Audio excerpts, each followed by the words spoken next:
Salut à tous les amis, j'espère que vous allez bien. Bienvenue dans cette nouvelle vidéo. Défaite du Barça, comme à l'aller contre cette équipe de Gérone. Défaite 4-2 à domicile.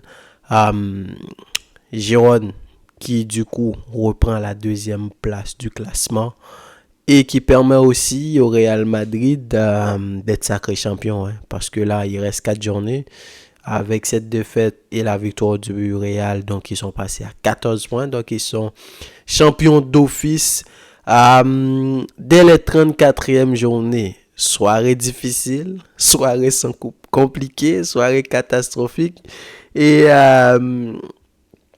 en plus de ça, je viens d'enregistrer un audio pendant plus d'une vingtaine de minutes. Et au moment où j'allais arranger tout ça, j'ai vu que la voix n'est pas sortie. Donc, quelle soirée pour moi. Et franchement, je suis passé par toutes les émotions. Donc, faut garder le sourire. On n'a pas le choix. Mais cette saison, elle a été longue. Et je suis même je suis fâché quand je vois la prestation de cette équipe-là, surtout pendant toute la saison. À chaque match à gros enjeu contre le Real, contre le Paris Saint-Germain, contre Gérone, etc. À chaque grand match cette saison, c'est la même sensation que j'ai eue. Un Barça qui est capable de le faire, mais qui ne pourra pas le faire. Donc, évidemment, ça me frustre. Mais en revanche, je me dis au moins, là, on est clair. Il peut vraiment plus rien se passer si ce n'est que de ne pas être qualifié pour la Ligue des Champions. Ça, je pense pas, parce que là, vraiment, il y allait avoir un problème. Gérone, ils sont deuxième, mais tu peux encore rattraper Gérone. Ils ont 2 points sur le Barça, si je ne me trompe pas. Faudrait que je vérifie, mais de l'autre côté, tu as l'Atlético de Madrid qui, franchement, n'est pas forcément vraiment, je veux dire, peut te reprendre la 3e place. On ne sait jamais, mais il reste 12 points à aller chercher. Et l'Atlético, là, ils mènent 1-0 présentement, donc ils ont 6 points derrière toi. Donc, il suffit que tu gagnes 2 matchs, 3 matchs. Je ne sais pas en Espagne, est-ce que c'est pour différence de but ou pour l'aller-retour, pour différence de but ou confrontation directe. Les équipes sont en avance. Mais même là, si l'Atlético, par malheur, ils y arrivent, mais l'Athletic Bilbao derrière, tu as encore les 4 places. Techniquement, tu es qualifiable en Ligue des Champions. Voilà, il faut faire ces analyses-là. Je suis désolé, mais il faut les faire parce que c'est la saison qu'on fait et faut prendre toutes les choses en compte. Et voilà, donc à la fois frustré et à la fois soulagé en même temps parce qu'on se dit... maintenant, on sait à quoi s'attendre et comme l'a dit Xavi en conférence de presse, vivement la saison prochaine. Le Barça a joué dans un système en 4-3-3, la même composition que d'habitude, avec toujours Ter Stegen, Araujo, Cubarsí, Cancelo, Koundé. Aujourd'hui au milieu de terrain, c'était Christensen, Gundogan, Sergio Roberto. Et en attaque, tu avais Fermin Lopez, Lewandowski et Lamine Yamal. Donc Fermin Lopez qui a été titularisé, à mon avis, à la place de Rafinha. Rafinha qui, après la défaite du Paris Saint-Germain, je pense qu'il est devenu l'ombre de lui-même. Il n'a pas été pertinent. Si vous voyez ses stats avant et après la défaite, vous allez vous en rendre compte. Contre le Real, il n'a pas été bon. Dernièrement, contre Valence non plus, il n'a pas été bon. Je ne me rappelle même pas est-ce qu'il était titulaire ou pas. Mais je me souviens qu'il avait pas été bon également. Donc, il est passé un peu aux oubliettes, le Rafinha. Et compte tenu de la saison, la prestation de Fermin, l'importance qu'il a eu au cours de la saison, tu te dis que c'est normal. Surtout, Girona était venu aujourd'hui dans un système en 4-5-1 Clairement, c'était pour défendre. Je sais pas si le coach a l'habitude de faire ça, de mettre Eric Garcia à droite. C'est ce qu'il a fait. Yann Couto, il n'était pas blessé. Ou à moins qu'il revienne de blessure. J'ai pas forcément trop regardé Girona ces derniers temps. Et donc, Eric Garcia sur le côté droit. Et donc, il y avait Kedo Bik en pointe avec Sigan Goff et Savio qui passaient des deux côtés de temps en temps. Mais c'était plutôt une formation défensive et très compactant au milieu de terrain. Donc, du coup, la titularisation de Fermin ne m'a pas déplu parce qu'il pourrait apporter ce surnom-là au milieu de terrain. Donc, tu as un Barça qui domine Girona en fait. C'est ça, faut le dire. C'est la même sensation. Aujourd'hui, si le Barça avait gagné 4-1, 5-1 contre Girona, je m'en serais pas plaint parce que le Barça était largement supérieur. En tout cas, dans les 60 premières minutes. Avant le deuxième but de l'égalisation, là, donc le Barça aurait au minimum dû être 3-1. Des erreurs, des ratés, des passes de la mine pour Lewandowski, des Gundogan. Donc, c'est à l'image de cette saison-là. Franchement, cette équipe-là, elle mérite tellement mieux. Tellement mieux. D'un côté, tu peux te dire, oui, la situation financière du Barça, c'est pas top. Donc, Xavi n'est pas... c'est un jeune coach, etc. C'est pas top. Mais quand tu regardes ce que ça donne sur le terrain, malgré les blessures et l'individualité de cette équipe-là, ce que cette équipe-là a pu produire cette saison dans le contenu, tu te dis, c'est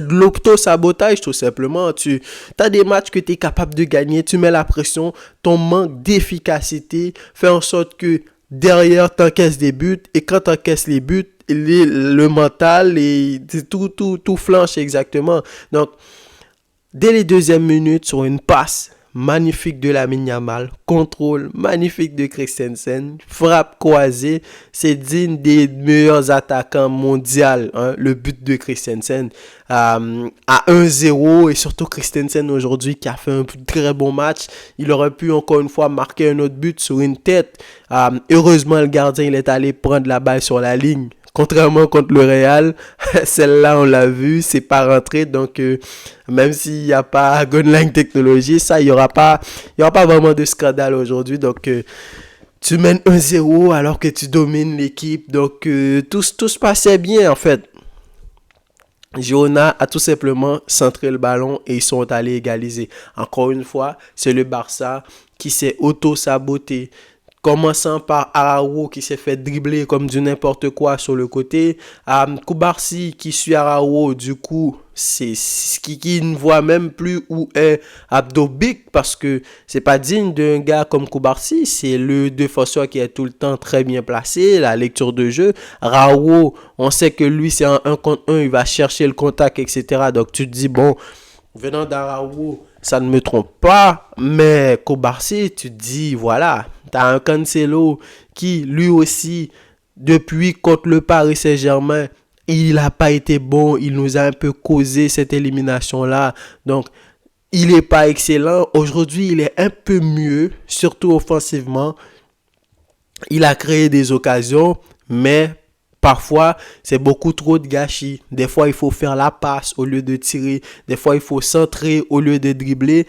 Et tout ça, te fait en sorte que tu n'arrives pas à marquer. Donc, malgré le 1 but partout, malgré le but encaissé dans 20 secondes, dans les 20 premières secondes qui ont suivi ton but, là encore, le Barça a su jouer au ballon. Le Barça a su continuer à dominer Girona, à les faire reculer. Et dans l'espace de 5 minutes, le Barça a eu à peu près 3 occasions de but. La tête de Christensen dont je viens de vous parler, la tête de Gundogan, il y a une frappe de Sergio Roberto encore une fois qui est allé au second poteau. La passe de Lamine Yamal pour Fermin Lopez qui a essayé, mais malheureusement il n'a pas marqué. Il y a encore une autre action. Tout ça c'est en première mi-temps, en fin de première mi-temps quasiment. Il y a encore une action individuelle où Lamine est rentré. Il a fait une passe pour Lewandowski. Malheureusement la passe n'est pas bien calibrée. Il lui manque un petit peu de justesse pour donner le bon ballon à Lewandowski pour marquer. Donc ça arrive pas. Le Barça n'arrive pas à marquer. Et franchement, c'est frustrant de voir ça.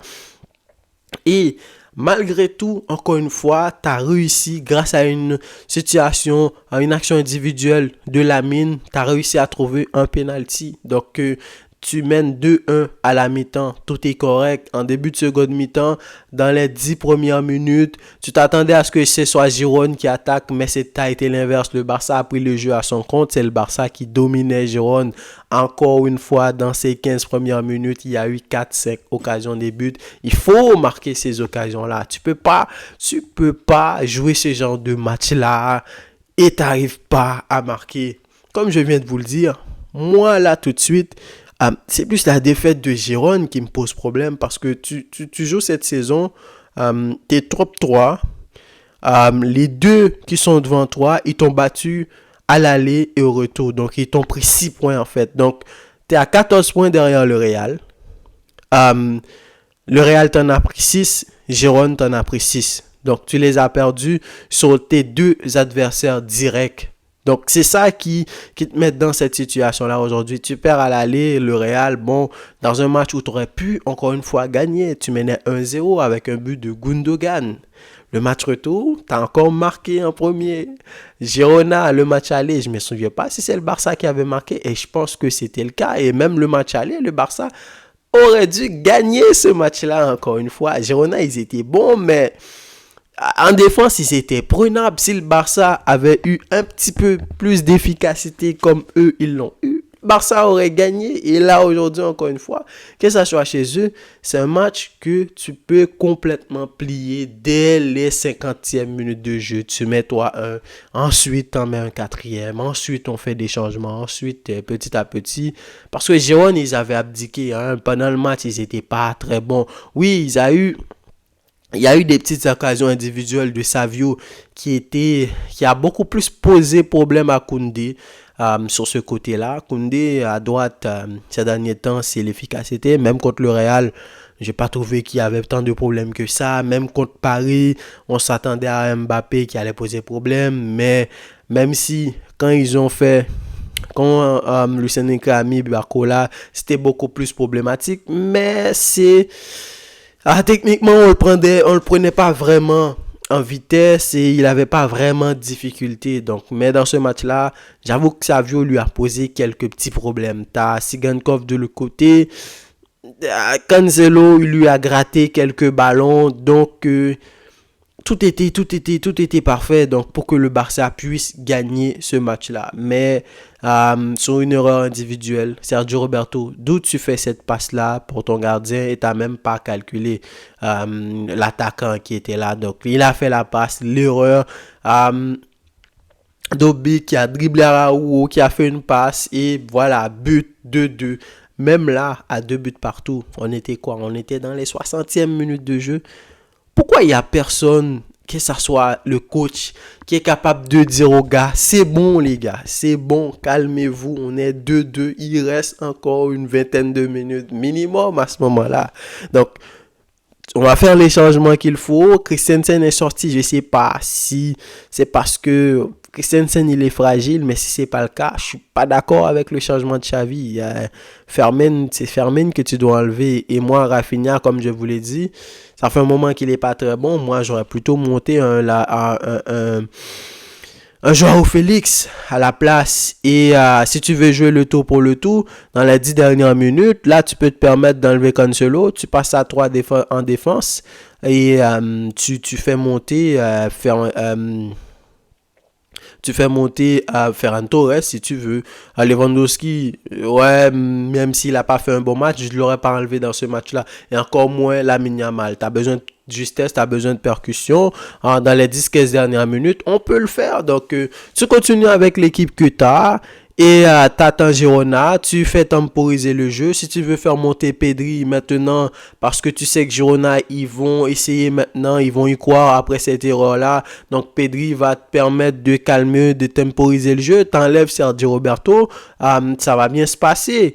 Mais en même temps, je suis pas d'accord avec les changements, mais en même temps, tu te poses la question, est-ce que c'est vraiment Xavi, le responsable vraiment sur le terrain? On sait que l'état d'esprit vient aussi du vestiaire. Si ton coach n'est pas capable d'amener cette sérénité-là à tes joueurs, sur le terrain, ça va être compliqué. Mais encore une fois, dans le moment où tu étais correct, tu aurais dû marquer les buts qu'il fallait marquer.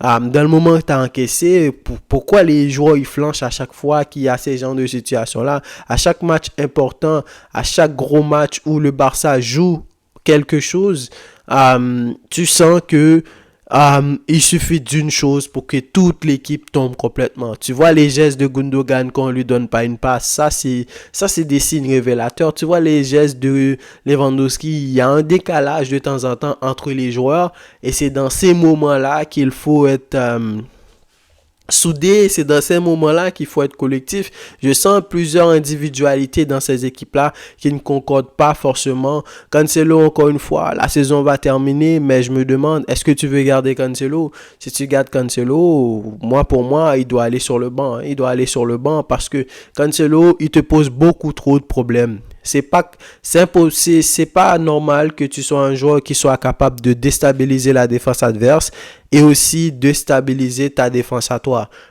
Cancelo, c'est un joueur qui va falloir lui trouver une position et ça va être super compliqué de lui trouver une position. Il est bourré de talent ce joueur-là, mais en même temps c'est un casse-tête. C'est pas pour rien que il est parti. Guardiola Guardiola voulait pas le vendre à ce que je sache, mais lui il voulait pas rester sur le banc, etc. Et on peut le comprendre. Moi j'ai vu Kimmich cette semaine, je l'ai vu à plusieurs reprises. Moi, l'assurance qui me monte dans ce genre de situation-là, moi, je veux bien qu'on aille chercher Kimmich. Et si on allait le chercher, moi, je veux qu'il soit latéral droit. Après, ce sera à Xavi de décider qu'est-ce qu'il va faire. Est-ce qu'il va faire jouer Koubarsi? Du coup, il va faire un choix. Est-ce que ça soit mettre, je sais pas moi, mettre Koubarsi sur le banc ou il met Koundé sur le banc. Baldé va revenir, qu'il aille à gauche. Donc on a besoin de solidité. Kimmich va t'amener cette solidité-là en défense et il peut t'amener des occasions en attaque aussi. Des joueurs qui vont peut-être venir, un joueur Félix, dommage, il peut rester. Moi, je pourrais en faire une vidéo encore une fois pour vous dire des joueurs que j'aimerais qui restent dans cette équipe-là, mais très hâte à la saison prochaine. Je sais qu'une saison, ça peut être complètement différente. Et quand je regarde cette équipe-là, je vois les individualités, je vois les joueurs qui sont là. Et j'arrête pas de me dire que cette équipe-là, elle mérite mieux. Elle mérite tellement mieux pour ce que les joueurs, beaucoup de joueurs ont fait. Lamine Yamal, pour la saison qu'il a fait. Il mérite d'être récompensé. Malheureusement, c'est dans ce Barça-là qu'il est. Koubarsi, ce qu'il fait, c'est énorme, c'est excellent. Ter Stegen, encore une fois aujourd'hui, qui a fait un excellent match. Oui, il a encaissé 4 buts et à chaque grand match, il encaisse une panoplie. Mais encore une fois, tu te dis s'il n'était pas là, ça aurait été beaucoup plus compliqué. Et il a fait des parades aujourd'hui, c'était des parades excellentes. Donc le Barça a encaissé 4 buts. 4 buts, des erreurs de placement, des passes données, mal données, des têtes mal équilibrées. Et c'est des 4 buts que tu t'es donné. La passe, bon, peut-être le but, le bijou de Porto, le 4e but, une passe qui est passée sur la tête de la défense complètement. La frappe, tu te dis, bon, c'est quand même, c'est du grand art, ça. Autant que j'ai aimé le but de Christensen, autant aussi on peut parler du but de Porto. Donc, faut dire aussi, c'était une très bonne ambiance de l'autre côté. Les fans de Girona, ils ont fait leur saison. Ce match-là, ils ont fait leur saison. Techniquement, ils vont être qualifiés pour la Ligue des Champions. Et tu célèbres ça avec une victoire chez toi contre le Barça où tu leur prends la troisième place, la deuxième place tout simplement. Ça, c'est excellent. Donc, bravo Real, bravo. Ils sont champions dès ce soir. C'est complètement mérité. Ils ont dominé le championnat pendant toute la saison. Et on peut, on peut que dire de plus, hein? Donc, donnez-moi vos avis dans les commentaires, les amis. Et quant à moi, je vous dis à la prochaine pour une nouvelle vidéo. Salut.